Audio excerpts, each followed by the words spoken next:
Hi Dijin, happy birthday. ഞാൻ ആദ്യം ബാംഗ്ലൂർ വരുമ്പോൾ ഡാഡിയും മമ്മിയും ഞാനിവിടെ ആവും ജോലി കിട്ടി വരും. അവർ വന്ന് തന്നെ ഒരു പി ജിയിലാക്കിയത്. പി ജിയൊക്കെ ഞാൻ എൻ്റെ ഫ്രണ്ടിനോട് പറഞ്ഞൊരു പി ജി ഓഫീസിൽ നടന്ന് പോകാനെടുത്ത് വാക്ക് വരാം. ആദ്യം എന്താ വെച്ചാൽ വണ്ടിക്കൂടി ചെയ്യുന്നു റോഡാക്കി. അങ്ങനെയാണ് ഞാനൊരു റെയിൻബോ എന്ന് പറയുന്നത് പി ജി ഓഫീസ് നടന്നു പോകാനുള്ളത് കണ്ടുപിടിച്ചത്. പക്ഷേ ഓക്കെ, ഡാഡി മമ്മി വന്ന് എന്നെ അവിടെ ആക്കി. അതോടെ ഞാൻ പറയുന്നു ഞാൻ ആ ഹോസ്റ്റലിൽ കുക്കായിട്ട് ചേട്ടൻ ഓബിയസ്ലി കുറച്ച് പേടിക്കുന്നുണ്ടായിരുന്നു. അറിയില്ലേ?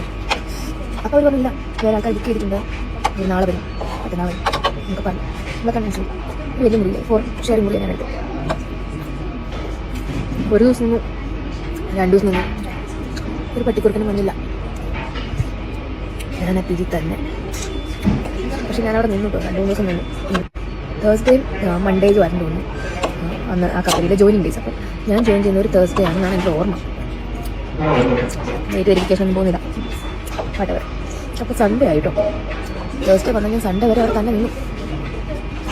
പേടിച്ച് കുറച്ചിട്ടാണേലും ധൈര്യം പുറത്ത് കാണിച്ച് ഞാൻ നിന്നു. വീട്ടിൽ വിളിക്കുന്ന അവർ ചോദിച്ചു, വന്നോ ആൾ വന്നോ? ആ വരുന്നുണ്ട് എന്നൊക്കെ പറഞ്ഞു. അവർക്ക് പേടിയാവുണ്ടല്ലോ, നമുക്ക് പുറത്തിറങ്ങാം. മാനേജ് ചെയ്ത് പോയി. അത് കഴിഞ്ഞ് സൺഡേ അപ്പോൾ എൻ്റെ കസിനുണ്ട് കേട്ടോ. സൺഡേ ആയപ്പോൾ ഞാൻ പറഞ്ഞാൽ നമുക്ക് പള്ളിയുടെ നമുക്ക് പള്ളിയിൽ പോകാമെന്ന്. ഞങ്ങൾ പള്ളി പോവാം. ബൊമ്മനഹള്ളിയിലുള്ള സെൻറ്റ് മേരീസ് ചർച്ച്. അപ്പുവാണ് എൻ്റെ കൂടെ ഉള്ള ഡാഡിയുടെ ചേട്ടൻ്റെ മോൻ. ഞങ്ങൾ രണ്ടുപേരും രാവിലെ എഴുന്നേറ്റ് അവൻ വന്ന് ഇറങ്ങി കഴിഞ്ഞപ്പോൾ അതിൻ്റെ തൊട്ടടുത്തൊരു ഹോട്ടൽ മലയാളികളുടെ ഹോട്ടലുണ്ട്. അപ്പോൾ ആ ഹോട്ടലിൽ പോയി ഞങ്ങൾ ചായ കുടിച്ചപ്പോൾ ഞങ്ങൾ ചോദിച്ചു, ചേട്ടാ ഇവിടെ വല്ല പി ജി ഉണ്ടോ? ഞാൻ നിൽക്കുന്നത് തന്നെയാണ്, നല്ല പി ജി വല്ലതും ഉണ്ടെന്ന് അറിയാമോ എന്ന് ചോദിച്ചപ്പോൾ ആ ചേട്ടൻ പറഞ്ഞു, ഇതാ ഇവിടെ തൊട്ടപ്പുറത്തൊരു പുതിയ പി ജി ഉണ്ട്, അവിടെ നോക്കിക്കോളാൻ പറഞ്ഞു. മലയാളികളുടെയാണെന്ന് പറഞ്ഞു. കേട്ട കേൾക്കാത്ത പോലെ ഞാനും അപ്പം കൂടെ അങ്ങോട്ട് പോയി. അവിടെ ചെന്ന് നോക്കുമ്പോൾ വലിയൊരു 4 നില കെട്ടിടം, Oxford luxury ladies P G. ഞാൻ പൈസ പോകുമെന്നൊക്കെ വിചാരിച്ചു. ഞാനിപ്പോൾ നിൽക്കുന്നിടത്തൊരു 4500 രൂപ സെറ്റാണ്. അപ്പോൾ ഇവിടെ എന്തായാലും പോയി നോക്കാം. എന്നിട്ട് പോയി നോക്കിയപ്പോൾ നല്ല ഫുഡ്, ആൾക്കാർ കുറവാണ്. മൊത്തം 3 പിള്ളേരെ ഉള്ളു അവിടെ. പുതിയതായിട്ട് തുടങ്ങിയത്. പക്ഷേ മലയാളികളാണ് കിച്ചണിൽ അത് മെയിൻറ്റെയിൻ ചെയ്യാൻ വേണ്ടി. മാനേജറായിട്ട് മലയാളിയാണ് ലേഡി ഉള്ളത്. അപ്പോൾ ഒരു ലേഡിയാണല്ലോ അവിടെ ഉള്ളത്. പിന്നെ കിച്ചണിലേക്ക് ഒരു കുക്കുണ്ട്. എല്ലാവരും മലയാളികളാണ്. അപ്പോൾ 5000 രൂപയാണ് പറയണ്ട്. ഇത് തൃശ്ശൂർ. അപ്പോൾ റൂം കാണാൻ പോകും. റൂം കണ്ടപ്പം റൂം വിത്തൊരു കുട്ടിയാണ് എനിക്ക് കിട്ടിയത്. ആ കുട്ടിയാണ് ഇന്നിപ്പോൾ ഈ ബർത്ത്ഡേ ആഘോഷിക്കുന്നത്, ഡിജിൻ മേരി ഡിബി. അപ്പോൾ അത് കഥ പറയാനാണ് ഞാൻ ഇത്രയും പറഞ്ഞു കേട്ടോ. ഞാൻ വിചാരിച്ചു ഓക്കെ 500 രൂപ കൂടിയാൽ സാറില്ല, മനസ്സമാധാനത്തോടെ കിടന്നുറങ്ങാനോ.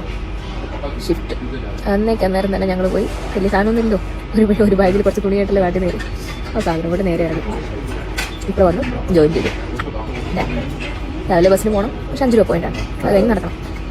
That's fine. അപ്പോൾ അന്ന് മുതൽ എനിക്ക് മനസ്സമാധാനത്തോടെ ഉറങ്ങാൻ ഒരു പി ജി കിട്ടി. കൂടെ ഇത് സ്കിഡിനെ കിട്ടി. അവളെന്നേക്കാൾ 5 വയസ്സ് ഇളയതാണ്. ബട്ട് സ്റ്റിൽ നമുക്ക് അങ്ങനെ ഒരു അവളെന്നേക്കാൾ 5 വയസ്സ് ഇളയതായതുകൊണ്ട് എന്താ എനിക്ക് ഗുണം? എന്നെ എല്ലാവരും 5 വയസ്സ് കുറഞ്ഞു കാണും. സോ